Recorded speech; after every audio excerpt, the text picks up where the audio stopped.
बात करें कि सिस्टम के मसाइल, सिलेक्शन के मसाइल, अब इसको दूर कैसे करना है, इस पर काबू कैसे पाना है। दूसरा साथ में हमारा एक बड़ा मसला है, हम शॉर्ट टर्म जब प्लानिंग करते हैं तो हम लीग देखी, KPL देखा हमने, अब PSL आने वाला है तो PSL पे नज़र रखेंगे। जहाँ को एक लड़का इनिंग कर गया, उसके 1 घंटे में 2500 ट्वीट्स आ गए, चलो जी मिल गए, लब गए, वो टीम में आ जाएगा।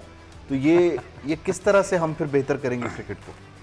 यार ये मेरा ख्याल है काफ़ी हम इस पे बात कर चुके हैं कि बहुत सारे लोगों का हमने दिखाया भी था, मतलब वहाब ने और आमिर ने कि फर्स्ट क्लास नहीं खेली। अब मेरा ख्याल जो हमें काफ़ी देर से गलतियां नज़र आ रही हैं कि हम एक सीरीज़ से किसी को उठाते हैं और फिर उसको आसमान पे ले जाते हैं और फिर नीचे से सीढ़ी खींच देते हैं। तो ये नहीं होना चाहिए। होना सिलेक्शन का मेयार एक तय करना चाहिए कि आप एटलीस्ट 2-3 सीज़न ऐसे हों कि आपका प्लेयर को परफॉर्म करे तो उसको सिलेक्ट किया जाए। मैं आपको बताऊं, मैं हबीब बैंक से खेलता था, ठीक है। वहाँ बहुत सारे प्लेयर ऐसे थे जो कई सीज़न उन्होंने टॉप किया था मगर उनकी बारी नहीं आई। अच्छा, मैं आपको सच बताऊं, अगर आजकल के ज़माने में होते तो शायद वो बेचारे, मैं कहता हूँ बड़े अनलकी थे कि आपको मैं नाम लेता हूँ, आगा जाहिद, अरशद परवेज़ बाटा हुआ करते थे, ओपन करते थे दोनों, और वो हर सीज़न में सबसे ज़्यादा 100 करते थे, सबसे ज़्यादा स्कोरें करते थे, तो उनकी बारी नहीं आई पाकिस्तान टीम में।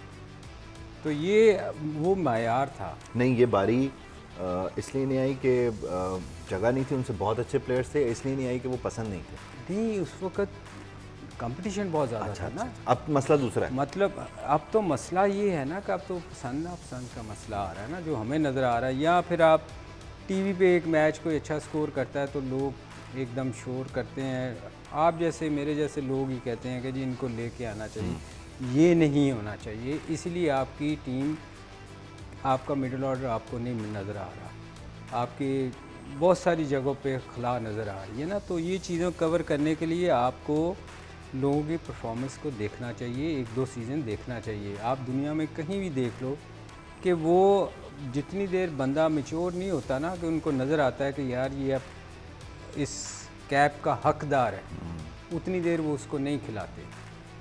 तो ये इस चीज़ को इम्प्रूव करना चाहिए, और मेरा ख्याल अगर नहीं करेंगे तो फिर इसी तरह चलता ही रहेगा। खैर, बार हम PSL की बात करें, लीग्स की बात करें तो सिस्टम, क्योंकि अब इसकी बेस यही है, बुनियाद यही है, तो इसको ज़रा थोड़ा सा इन डेप्थ डिस्कस कर लेते हैं, अगर आप दोनों भी इजाज़त दें मुझे।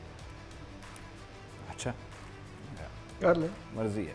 I don't mind. अच्छा जी, अब ये जो PSL होने जाना है फरवरी से, और इसमें एक तो ये कि जो नेशनल प्लेयर्स हैं वो डेफिनेटली उनकी कैटेगरी सबसे ज़्यादा, जो अभी करंट टीम में उनकी कैटेगरी जो है वो प्लाटीनम सबसे जो हाईएस्ट कैटेगरी है उसमें है। हैदर उसमें है, नसीम गोल्ड से जो है वो डायमंड में आ गए। आप 100+ विकेट टेकर्स हैं, आपकी PSL 7 सीजन तक, अब तक के 7 सीज़न है, उसमें आपने 100+ विकेट्स ली। आपकी कैटेगरी फिर नीचे क्यों आई?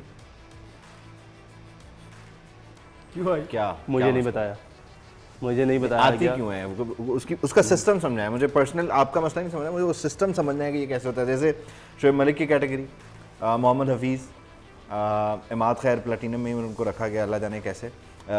आमिर की कैटेगरी आपके सामने है, फिर आप खुद भी। तो ये कैसे होता है, ये क्या वजह है? मैंने कहा ना कि कोई कम्युनिकेशन नहीं है। उन्होंने खुद से नीचे कर दिए, किसी ने कुछ नहीं बताया, अनाउंस कर दिया कि जी प्लेटिनियम से आप डायमंड में आ गए, और रीज़न कोई नहीं दिया। तो आप नेशनल नहीं खेल रहे, ये वजह है? इन्होंने रिटायरमेंट ले ली? सर मुझे तो नेशनल, मैंने रिटायरमेंट वाइट बॉल क्रिकेट से कभी भी नहीं ली। मैं अभी भी अवेलेबल हूँ वाइट बॉल क्रिकेट के लिए। और दूसरी बात यह है कि आप अगर परफॉर्मेंस बेस्ड है क्राइटेरिया, एक बंदे की परफॉर्मेंस बताऊँ? नहीं, आप मुझे एग्जैक्टली मुझे किसी और बंदे से कोई भी वो लेना देना नहीं है यार। जिसका जो है वो सही है, अपनी जगह पे है, जो मेरा है वो मेरा है। मैं अपनी बात करूं, मैं किसी और की भी बात करूं। आपने मेरे से सवाल किया, सो मुझे लगता है कि अगर 100 आउट करने के बाद भी PSL में आपकी कैटेगरी डाउन होती है तो फिर मैंने गलत आउट कर दी। नहीं करने चाहिए। और आप जो हैं वो लास्ट ईयर, आप आई गेस आपकी लास्ट ईयर प्लैटिनम से आप डायमंड में चले गए थे। मैं डायमंड में था, और उस वक्त तक आप थर्ड हाईएस्ट विकेट टेकर थे। तो क्या हुआ? ये आपके चीफ सेलेक्टर और लैपटॉप से कोई अच्छी फाइल नहीं निकलती आपके बारे में? चेयरमैन PCB रमीज राजा साहब वो बताएंगे आपको। लेकिन बात वही है कि फ्यूचर को देख रहे हैं। और देखिए अब ये यहाँ पे बात, अब अपने पे बात हम करेंगे तो लोग समझते हैं कि ये अपने फ़ायदे के लिए कर रहे हैं। अब यहाँ आपने सवाल किया है, लेकिन ये फिर पाकिस्तान को जिन लोगों ने सर्व किया हुआ है, 10-10, 15-15 साल सर्व किया हुआ है, उनको ये रिवॉर्ड है कि कल का बच्चा, मतलब बच्चों को दें, आप खिलाएं उनको, ये इन्वायरमेंट दें, कैटेगरीज दें, अगर वो हकदार हैं उस चीज़ के। तो ठीक है, अगर परफॉर्मेंस बेस पे भी आपने करना था तो इस साल जो लड़के प्लैटिनम में, उनकी परफॉर्मेंसेस देख लें। I don't want to take the name, ठीक है, बट आप उनकी परफॉर्मेंसेस देख लें, वो क्यों नहीं नीचे आए। फिर बात वही आ जाती है जो हम शुरू से करते आ रहे हैं, जो सिस्टम की ये नालायकी है। मैं तो ये बोलूँगा ये सिस्टम का फेलियर है कि ये जो पर्सनल लाइकिंग डिसलाइकिंग है ना, और ये जो आपके जो यस चेयरमैन पीसीबी, आपने कुछ कर दिया था। चेयरमैन पीसीबी रमीज राजा साहब ये आने से पहले पुरानों को निकाल दें, चले हुए कारतूस, ऐसे वर्ड उन्होंने यूज किए हैं। ठीक है, लेकिन बात ये है, एक तरफ आप लोग कहते हैं जी कंट्री, फिर जो जिन लड़कों ने 20, चलो मैं अपना नाम नहीं लेता, हफीज भाई के 20 से 21 साल है इस कंट्री को, शेख भाई के 20 से 21 साल है इस कंट्री को दिए हुए, आप लोगों ने उनके साथ क्या किया, क्या कर रहे हैं उनके साथ? तो आप तो बच्चों को वही लेसन दे रहे हैं ना, जो बच्चे आज आपके सिस्टम में आ रहे हैं वो देख रहे हैं। वो कोई जब इस सिस्टम में बंदा आ गया ना, फिर उसको ये चीजें रियलाइज होना चाहिए, अच्छा आज इनके साथ हो रहा है, कल मेरे साथ होगा। आप उनको ये लेसन दे रहे हैं कि बेटा मेंटली तैयार है, तू अपना सोच के रख पहले। फिर आप कहते हो ये अपना सोच रहा है, ये क्रिकेट टीम का नहीं सोच रहा, क्योंकि आप प्लेयर्स के साथ ऐसा कर रहे हो, दूसरों को ये लेसन दे रहे हो कि बेटा कल तेरे साथ भी होगा, तू अपना पहले ही सोच ले, तुम्हें लगे तो कट ले भाई, अपना देखो। क्यों कि आप वो सबक पढ़ा रहे हो बच्चों को, वो दिखा रहे हो कि भाई हम तो सीनियर्स के साथ ऐसा ही करते हैं। एक सवाल आप दोनों से है, अब सलीम भाई से भी मैं वो कर लेता हूँ।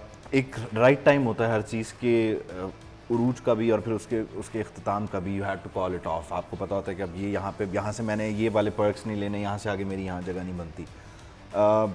हमारे सिस्टम में एक मसला ये भी है कि जो सिस्टम में आ गया वो शायद उस राइट टाइम को जज करके अपने मामलात को कॉल ऑफ नहीं करता, और वो चाहते हैं कि मैं सिस्टम का हिस्सा रहूँ, लिंगर ऑन करूँ। तो जब तक वो आगे से पुराना बंदा नहीं जाएगा, नीचे से नया टैलेंट, ये बैलेंस भी क्रिएट नहीं हो रहा, ना इंडिविजुअल्स की तरफ से ना सिस्टम की तरफ से। यार ये देखो, अगर कोई बंदा फिटनेस के मेयार पे पूरा उतरता है, बेशक वो उसकी एज अगर आप समझते हो कि ओवर एज हो गया है, अगर वो यंगस्टर से बेहतर परफॉर्मेंस कर रहा है तो आप उसको कैसे निकाल सकते हैं?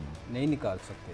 हाँ, आप ये ज़रूर करें कि आप उस यंगस्टर को साथ रखें उसके, बल्कि वो उसके नीचे रह के, मैं बार बार कहता हूँ कि वो सीखेगा, ना कि आप एक सीनियर को निकाल के इतना बड़ा एकदम खला पैदा कर दें कि आपको फिर समझ ना आए कि यार पुराने प्लेयर को कैसे वापस लाएं, क्योंकि आपने निकाला होता, फिर आपको खुद ही शर्म आ रही होती है कि यार अब ये हमसे गलती हो गई।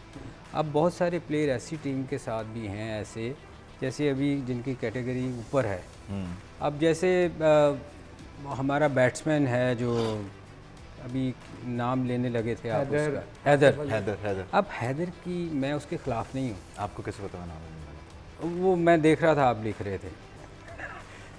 हैदर के मैं ख़िलाफ़ नहीं हूँ, यंगस्टर है पाकिस्तान का, मे भी कभी जाके वो पाकिस्तान के लिए बहुत अच्छा हो, मगर उसकी परफॉर्मेंस अगर आप देखें, अगर आप कहते हैं कि लैपटॉप से देख के हम परफॉर्मेंस से कर रहे हैं, तो फिर उसकी तो बेचारे की परफॉर्मेंस नहीं है। यंगस्टर है, मैं उसके बहुत ज़्यादा ख़िलाफ़ नहीं बोलना चाह रहा, होगा, टैलेंट होगा, मगर होगा, हाँ, मगर फ़िलहाल तो उसने कुछ नहीं किया ना।